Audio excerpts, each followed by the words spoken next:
Hi, and welcome to the Virtual Meeting Etiquette webinar. It's more than just muting your microphone, brought to you by the Experiential Learning Hub at the University of Guelph.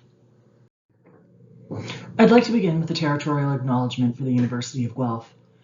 It is with great respect the Experiential Learning Hub acknowledges that the University of Guelph resides on the ancestral lands of the Attawandaron people and the treaty lands and territory of the Mississaugas of the Credit. We uphold the significance of the Dish with One Spoon Covenant and the continuing relationship our Indigenous neighbors have with this land.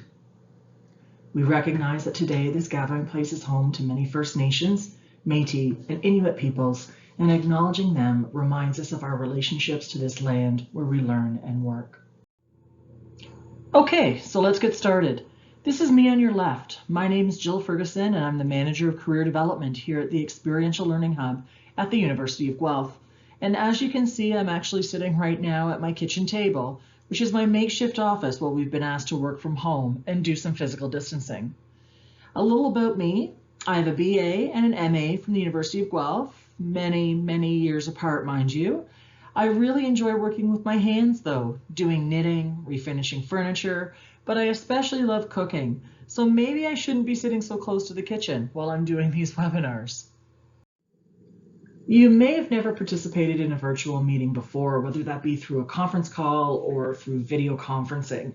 So today's webinar is just going to be a basic overview of some tips that you might be able to take with you when you are either asked to participate in a meeting or asked to host a meeting.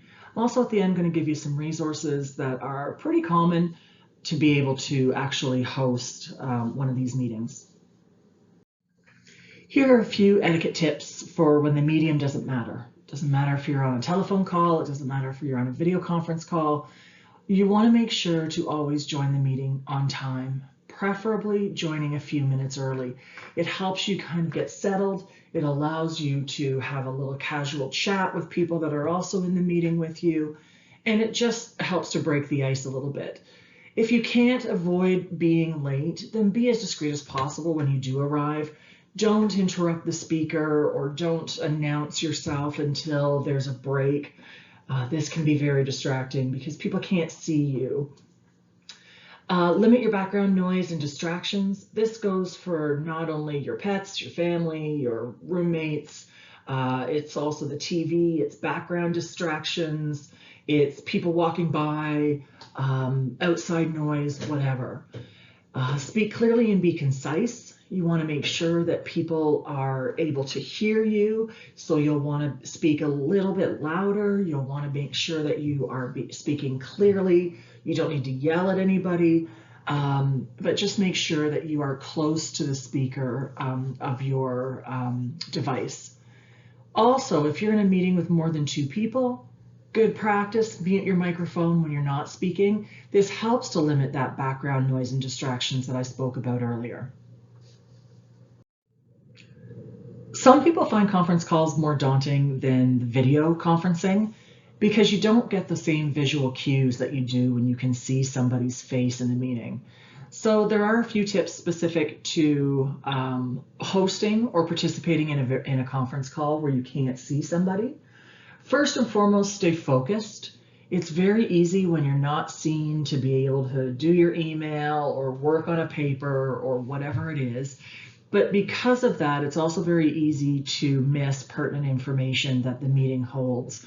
So while you're on the conference call, stay focused. When you want to speak, state your name first. Hi, it's Jill Ferguson. I just have a question. This allows people to know and kind of keep track of who's in the meeting and who's asking questions or saying what. Take notes, but refrain from typing when you are not muted. As you can hear from me, if I'm typing in the background, you can actually hear me hitting the keys. It becomes very distracting. Put your phone on speaker mode or plug in your earphones. Believe me, your neck will thank you if you're on the phone for longer than about 5 minutes. It also allows you to take notes, if handwritten, or to type notes or whatnot. So it just gives you a little bit more flexibility. And finally, don't put the call on hold if you need to leave for a few minutes, and it's fine if you do have to leave for a few minutes. it's actually better to drop the call and then come back. Many voicemail systems will have a beep, beep, beep, or music or something playing in the background that people forget will actually come through the conference call if you put your phone on hold.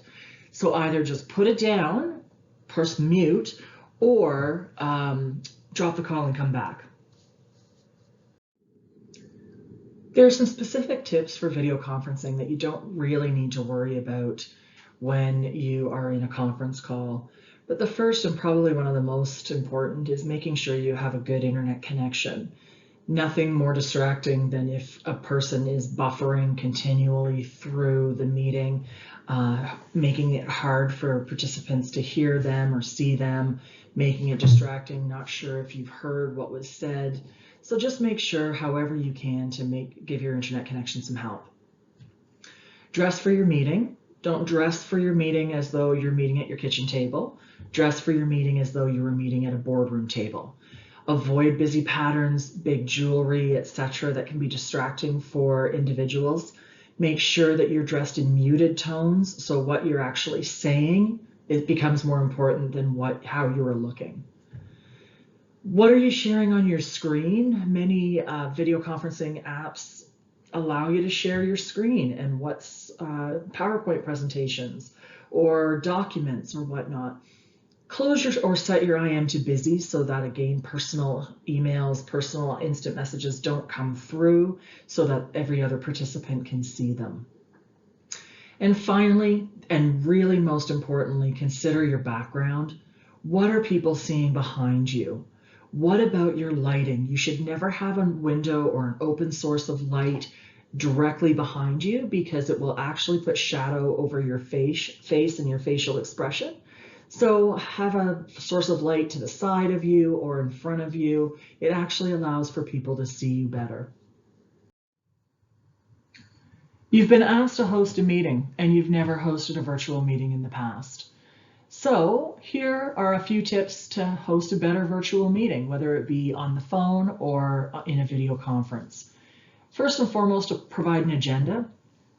Let people know if they are being asked to present on any aspect of the agenda, because this will allow them time to prepare and you're not going to put them into a difficult position. Test your platform or your connection well before the meeting, especially if you've never used the platform before. You may be used to other platforms, but if you're used to WebEx and not Zoom, it may have different functionalities. So make sure that you've tested your platform well before the meeting. Send out any links to connections, passwords, phone numbers if they need to call in, whatever it may be, far in advance of the meeting as possible. This allows other participants, if they've never used video conferencing or conference call software before, that they can actually have an opportunity to check it out too. Encourage casual conversation before and after the meeting. This allows people to help build rapport, get to know each other, of those participants that are in the meeting, welcome your participants when they arrive, just to be able to get everybody on the same page. Also, you might want to consider having everybody introduce themselves and how they are part of this group. So why they were invited, what their role is or whatnot, so that people know who is at the meeting and what value they can add to it. Keep on time. Make sure you are walking through the agenda at an appropriate pace. You want to make sure that you are keeping the pace of the meeting moving forward. It's hard to ask people to be on a conference call or a video conference for an hour. So if you can't stay on task and you can't stay on time, consider setting up a second meeting versus pushing this meeting forward any longer. Recap any actionable items and make sure that everybody knows what they're responsible to do at the end of the meeting. Have somebody take meeting minutes and send them out to individuals so that there is a record as to what the action items are. This will help with regards to moving meetings forward, moving projects forward, and just so that there is no concern that somebody missed an important aspect of the meeting. Now that you've learned some basic tips for either participating or hosting virtual meetings, either through the phone or through a video app, there are some platforms you may want to look at that can help you with these kinds of meetings. WebEx, Zoom, Microsoft Teams, or Slack are just a few of the options for you. A lot of times it will depend upon your comfort level and or the support your organization will provide you in utilizing these tools. Finally, I'd like to thank you for listening to this webinar on how to participate or host your own virtual meeting. I hope you found it informative. We are closed at the current time. However, the Experiential Learning Hub is still available to you virtually. So if you have any questions, please don't hesitate to contact us at the Experiential Learning Hub at recruit@uoguelph.ca. Thanks so much. Have a great day and good luck with your next virtual meeting.